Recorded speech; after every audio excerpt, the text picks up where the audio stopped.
State of Mankind. How Much Do You Know? Excerpts from How the Spectre of Communism is Ruling Our World. 25. It was Antonio Gramsci, a prominent Italian communist, who promoted the idea of carrying out the Long March through the institutions. He found that it's difficult to incite people with faith to initiate a revolution to overthrow a legitimate government, and so in order to make revolution, communists rely on a large number of foot soldiers who share their dark vision of morality, faith, and traditions. The revolution of the proletariat, then, must begin with the subversion of religion, morality, and civilization. After the failure of the street revolutions in the 1960s, the rebels began entering academia. They obtained degrees, became scholars, professors, government officials, and journalists, and entered the mainstream of society to carry off the long march through the institutions. Thus they infiltrated and corrupted the institutions of Western society, which are crucial for the maintenance of morality in the society. This includes the church, government, the education system, legislative and judicial bodies, the art world, the media, and NGOs. The United States after the 1960s is like a patient with an infection, yet unable to identify the cause. Para-Marxist ideas have seeped deep into American society and have been metastasizing. Among the many revolutionary theories and strategies that have been put forward, the Cloward-Piven strategy proposed by two sociologists of Columbia University became among the most well-known and has been tried out with some degree of success. The core concept of the Cloward-Piven strategy is to use the public welfare system to force the government to collapse. According to U.S. government policy, the number of people eligible for welfare benefits is far greater than the number of people actually receiving benefits. As long as these people are encouraged or organized to take benefits, they will soon use up the government's funds, so the government will be unable to make ends meet. The specific implementation of this strategy is the National Welfare Rights Organization, NWRO. According to statistics, from 1965 to 1974, the number of single-parent families receiving benefits surged from 4.3 million to 10.8 million, a more than doubling. In 1970, 28% of the annual budget of New York City was spent on welfare expenses. On average, of every two people who worked, one person received benefits. From 1960 to 1970, the number of people receiving benefits in New York City rose from 200,000 to 1.1 million. In 1975, New York City was almost bankrupt.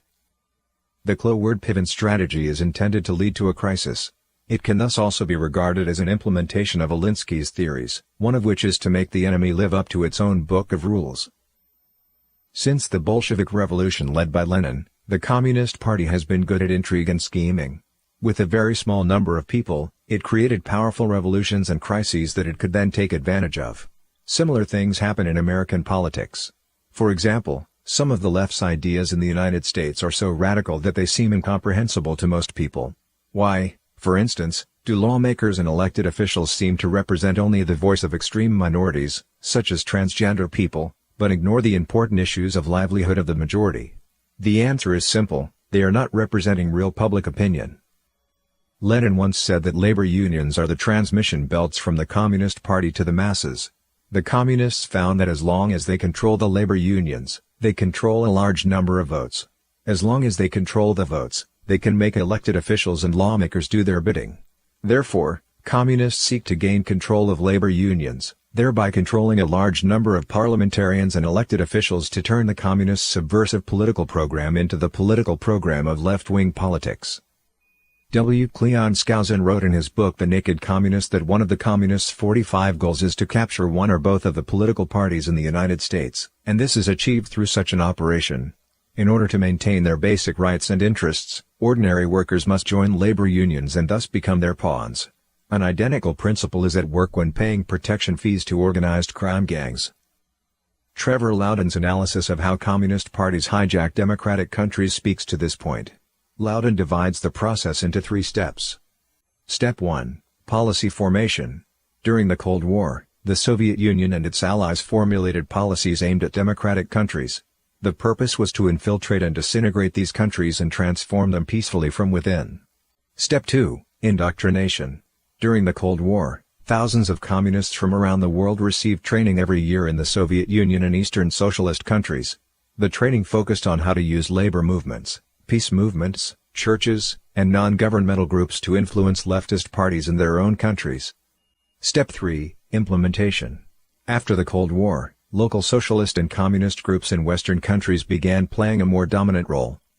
After the 1970s and 1980s, a large number of Americans influenced by communist ideology entered the social mainstream. They either engaged in politics, education, or academic research, or entered the media or non-governmental organizations. They used the experiences accumulated over several generations to transform the United States from within, and the United States has almost fallen into their hands. The systems of democratic countries were originally designed for individuals of a certain moral disposition and standard. For those who use all means to achieve evil ends, this system has many loopholes. There are numerous superficially legitimate ways to subvert a free society. There is a saying in China, "We are not afraid of thieves stealing, we're just afraid of them thinking of it." Communists and those who ignorantly act on their behalf try to subvert the political and social system of free societies any way they can.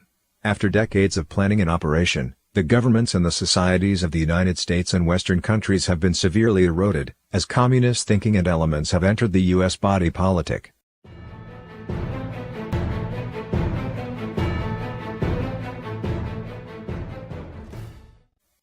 Communist countries practice strict control over speech and thought. However, since the 1980s, another form of speech and thought control has appeared in the West. These thought police use the banner of political correctness to run amok in the media, society, and education system, using slogans and mass criticism to restrain speech and thought. Even though many have already felt the evil power of its control, they have not grasped its ideological origins. Phrases such as political correctness, together with progress and solidarity, are all words that have long been used by communist parties. Their superficial meaning is to avoid using discriminatory language toward minorities, women, the disabled, and others. For example, black people are to be called African Americans, Indians are to be called Native Americans, illegal immigrants are to be called undocumented workers, and so on. However, the hidden implication behind political correctness is to classify individuals into groups according to their victim status. Those who are the most oppressed should therefore be accorded the most respect and courtesy. Regardless of individual conduct and talent, this judgment is rendered solely on one's identity, and is thus called identity politics. This style of thinking is extremely popular in the United States and other Western countries. According to such logic, black lesbians, who are oppressed along vectors of both race, sex, and sexual preference, are ranked at the forefront of victimhood. On the contrary, white, heterosexual males are considered the most privileged and, in the logic of victim politics, on the bottom of the totem pole. This type of classification is identical to what goes on in communist countries, where individuals were classified as the 5 classes of red or the 5 classes of black according to their wealth and class status before the revolution. The Chinese Communist Party eliminated and oppressed landowners and capitalists because of their wrong class status, attacked intellectuals as the stinking old ninth, and chanted that the poor are the smartest, the nobles the dumbest. For complex historical reasons, including social and individual reasons, some groups have a lower political and socio-economic position, which cannot be simply explained as oppression. But political correctness draws an artificial boundary in people's minds. It sets up a binary, positing that only those who agree with the claims of political correctness are to be considered moral, while those who dissent are accused of being racist, sexist, homophobic, anti-Islam, and so on. Universities, which should promote a culture of free expression, became prisons of the mind. The world is silenced and unable to openly and sincerely grapple with a number of issues in politics, economics, and culture.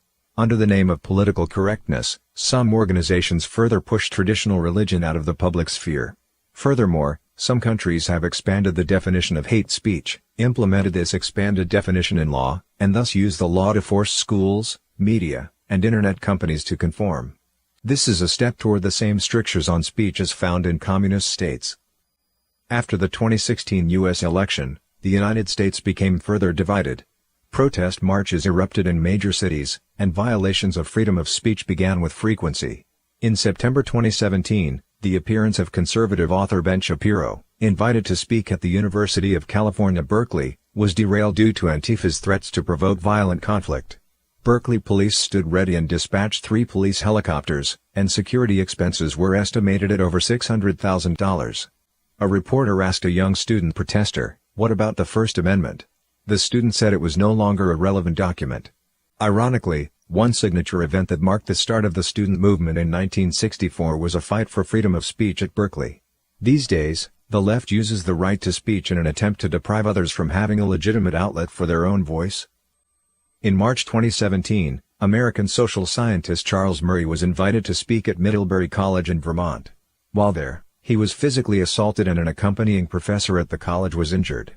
In March 2018, tenured Professor Amy Wax of the University of Pennsylvania School of Law was taken off some teaching duties after publishing a politically incorrect article. Other organizations, acting under the banner of opposing hate speech, have labeled regular conservative groups hate groups. In addition, there have been cases of conservative authors and scholars being threatened regarding speaking at or attending various events. The intrusion on freedom of speech by the left is not part of normal debate between people with differing ideas. Instead, it's about the specter of communism using people with ill intent, provoking them to obscure the truth and suppress righteous, or at least normal, voices. Political correctness, in essence, is about substituting deviant political and moral standards for righteous ones. It is the devil's thought police.